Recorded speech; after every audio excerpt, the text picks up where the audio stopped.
So you're thinking of buying a bigger home, right? Maybe you've outgrown the old home, maybe you've got a growing family, you want to move to a bigger, better neighborhood. Question that a crossroad that we always get to is, should we hold the old home and buy the bigger home, or should we sell the old home and buy a bigger-ish home?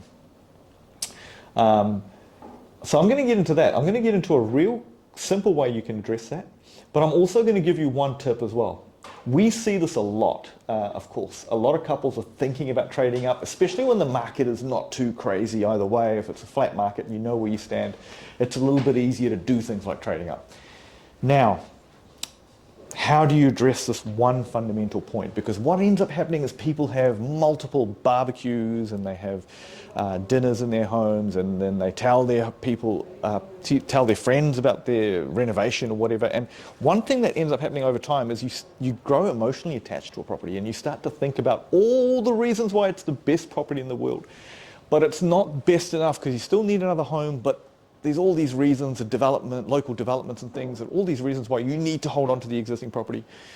The question I often ask a couple is that, look, if you already traded up, if you already lived in the dream home, would you go out and buy a home like you have now as an investment property? And a lot of the time the answer is actually no, it doesn't make a good investment property because, you know, maybe it doesn't have the right cash flow. Maybe, and when I talk about cash flow, I'm not talking about compared to what you bought it for, right? Because what it owes you at the bank, that you should set aside. That's got nothing to do with the opportunity cost.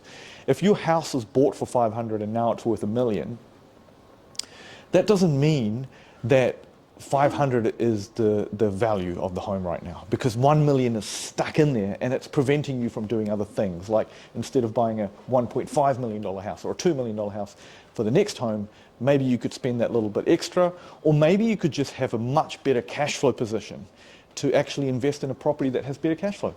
So always ask yourself that. Would I go out and buy a property like the one I have right now as an investment? If the answer is no, then you're going to be selling and buying, not holding and buying, right? So simple. Now, my tip, if you are going to be trading up, one important tip. Do have a think about the actual recent, like have a good look at the recent sales in the area and see what's selling for the one you're actually going to be buying and the home you're selling. Do your homework. So to make sure that you are able to afford something you like. Now, my gut feeling is in Auckland, mostly if couples are spending 300 grand or more on the next house, right? Sorry, I slipped up there. But if you're spending 300 grand or more in the next house, then you're probably pretty safe. It's going to feel like a trading up move.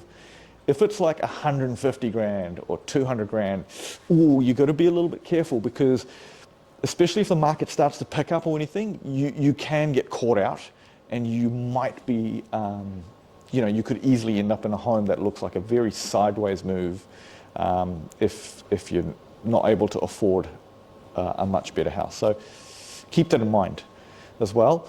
And of course, do your homework at what things are selling for right now and see if that's of the comfort level. So anyway, thank you for watching. If you do need good financial advice, look up a good financial advisor on Financial Advice NZ, Financial Advice New Zealand, or contact us. We are mortgage advisors. monline.co.nz is where you'll find us. M for mortgages. Thanks for watching.